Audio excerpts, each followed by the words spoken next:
Hello mga kainday! Another day, another vlog po tayo. Ayan, bablog po lang natin. Papakita ko lang po sa inyo ang aming lunch kanina. I-share ko sa inyo kung paano ko siya niluto mga kainday.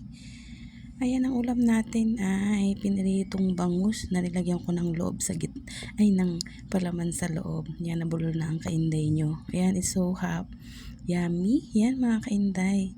Nilagay ko siya dyan para hindi siya magtalsik-talsik sa akin. Para hindi ako matalsikan ng oil. Ayan, binalot natin yan. Lagyan natin ng palaman sa loob. 2 piraso yan mga kainday. Sapat na yung ulam natin for lunch kanina.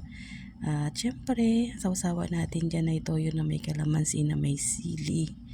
Yan, binalot ko siya dahil maayos mga kainday.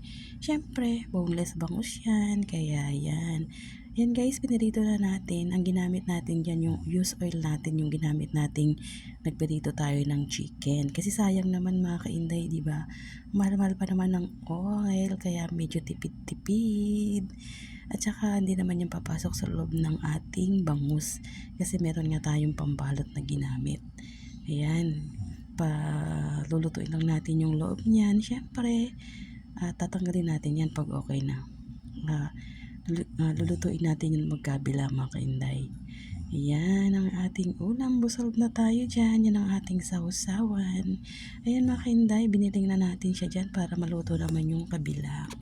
Ayan, it's so yummy. Busog na tayo dyan. Perfect na sa ating lunch, ng ating ulam. It's so yummy. Ayan, makinday, luto na. Kain na po tayo. Thank you for watching po. Maraming salamat sa suporta. Ayan na po ang ating ulam for lunch. Bye-bye!